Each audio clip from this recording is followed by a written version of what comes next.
Support for WUWM podcasts comes from University School of Milwaukee, fulfilling a values-based mission of developing learners, fostering leaders, and preparing citizens for pre-kindergarten through 12th grade. More information at usm.org/mission.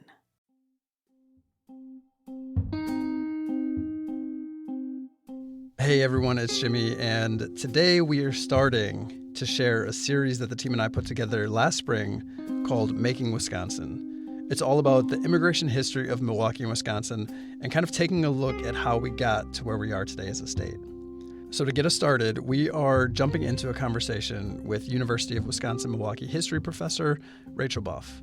She breaks down the major waves of immigration into the state and how they shaped the state with reporter Catherine Kokel. What was Wisconsin like before it became a state? Who was here before foreign settlers began to come here?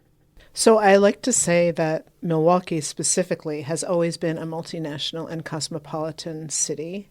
It was shared between several different indigenous nations, and that history, I think, is very evident today. We have three rivers that come together here.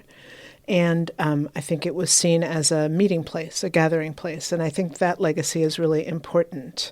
The Indian nations particularly included Potawatomi, Menominee, some Ojibwe. I'm not giving the full list, but Miami. There was a number of folks, and it was not seen as any one nation's territory. It's also important to say that in the 18th century, Green Bay was the real metropolis because of the fur trade. So Milwaukee was kind of a later developing secondary city.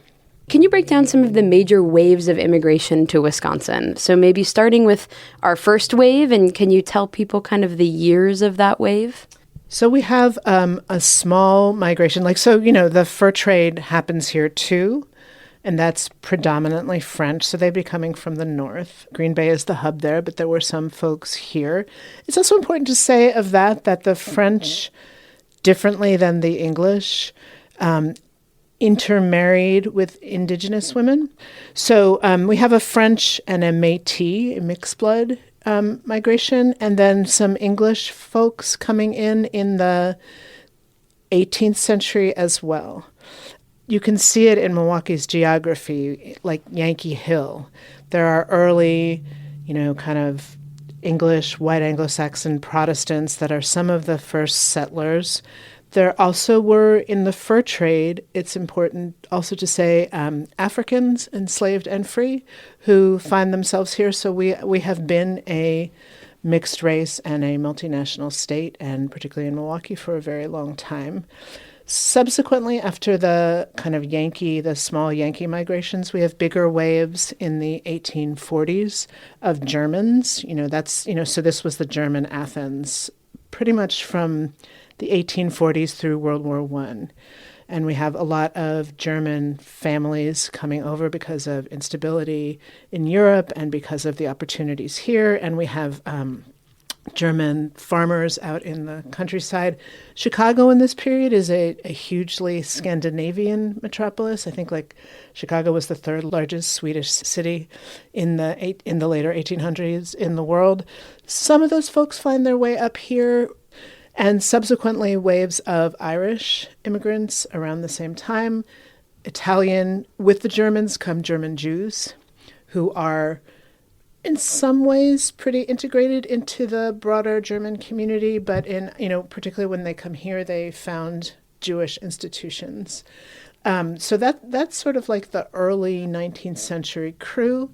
There are escaped enslaved people who come here. There are communities of free African Americans throughout Wisconsin in the 19th century that were important. Many of them joined the very early Wisconsin regiments that we sent to the Civil War. In addition, a lot of new German Americans and new Irish Americans. We had our regiment that fought in the Civil War. Our regiments were predominantly non-English speaking, which is an interesting fact about Wisconsin history. So that's kind of the early waves of migration, and you can see that really reflected in more the names around Milwaukee, because a lot of those folks were here and aren't here so much anymore. Subsequently, later in the 19th century, we have your Polish migrations, we have Ashkenazi, Eastern European Jewish migrations, so the founding of institutions like the Settlement House, founded by Lizzie Black-Kander, who was a German Jewish woman. So we have, much more diversity coming in the late 19th and early 20th century. The first Mexican migrations happening around the time of the Mexican Revolution in, around World War I. And the kind of ending of the German Athens, of course, we still see in the architecture of our city with Turner Hall, with Pabst, everything, with the big breweries.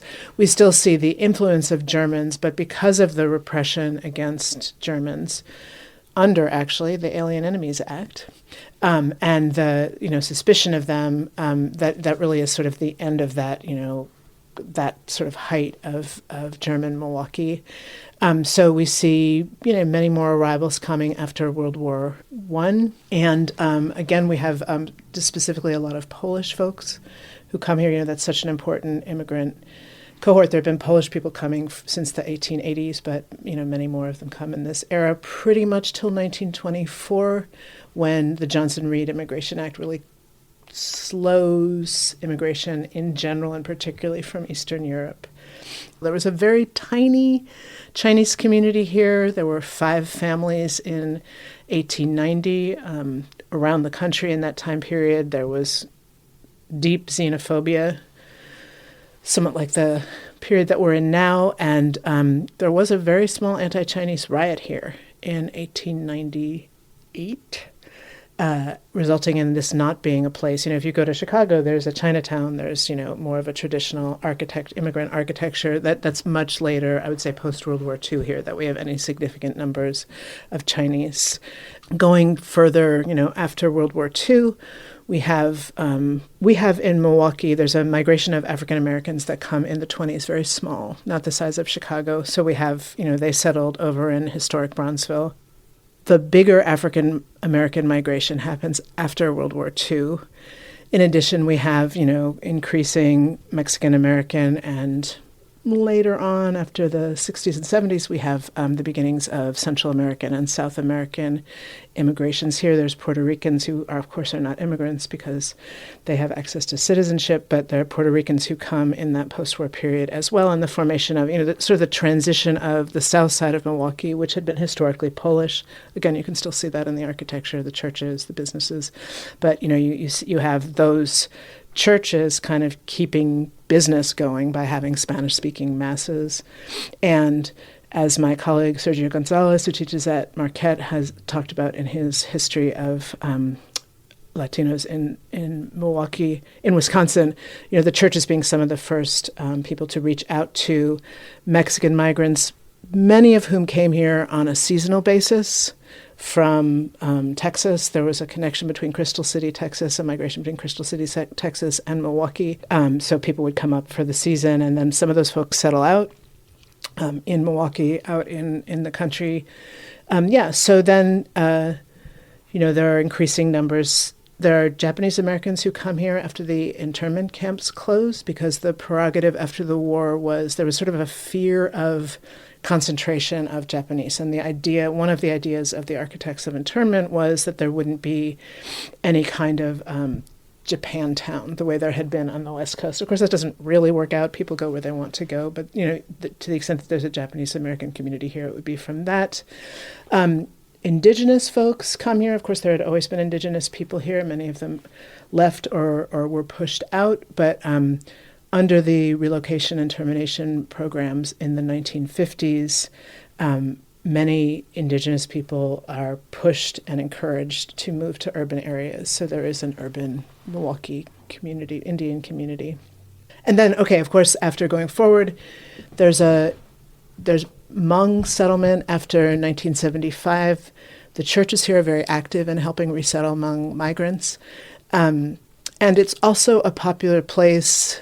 People who maybe were under the refugee program situated in another city. Hmong were rural people. Many of them, you see this in our farmers market, many of them have farms out in the country. And so there's a Hmong migration, and that's enhanced by the closing of the last Hmong refugee camp in Thailand in 2003, and all of those folks come here. So we have actually a quite new Hmong American community compared to other cities where there's, a community more based in the 1975, 1980 migration. We have a new Hmong speaking, and we see this in our students here at UWM, that a lot of them are heritage speakers. They speak to their parents in Hmong because that's what their parents speak.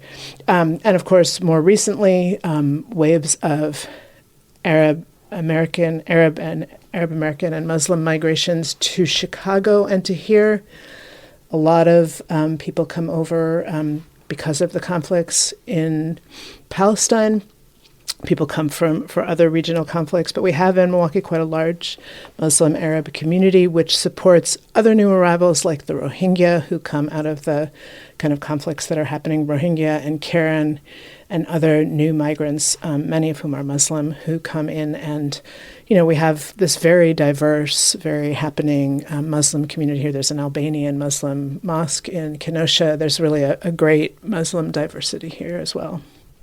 I think you just described how the entire world came to Wisconsin, right? Like from every corner and even every continent. So thank you for walking through a couple hundred years of history very quickly and very concisely, I should say. I want to kind of talk a little bit with you about the programs and paths that people used. We cannot obviously talk about how every single one of the groups that you just mentioned settled here. But are there any things that stick out to you when you think about pathways to settlement, pathways to citizenship, and programs that people may have used to settle in Milwaukee and create a life here? I think it's worth saying, because the term has been so demonized, that most people migrate to be close to people they know. And this is what gets called in certain circles chain migration, which sounds awful because chain's bad. But typically people migrate because somebody did well here, or somebody has a cousin who has a spare room. Of course, when you're talking refugees, you're talking about resettlement programs and churches, and that's much more structured. The other piece of it, I would say, is if you think about Polish Americans and the architecture of parishes and how important those are, both in tending the kind of special sorrows of global Poland, right? Even when there isn't a Poland on the map, there's a Poland in the hearts of many people in Chicago and Milwaukee. But those churches then do refugee relief work. And then I guess very recently, Wisconsin, because of Fort McCoy, was home to the first cohorts of Afghan refugees to leave Afghanistan. And we have Afghan students coming through UWM now. That was reporter Catherine Kokel speaking with UW Milwaukee professor Rachel Buff. Music in this episode from Blue Dot Sessions. Status Pending is produced by WUWM, Milwaukee's NPR, part of the NPR network. Stick with Status Pending for more stories about immigration in Wisconsin.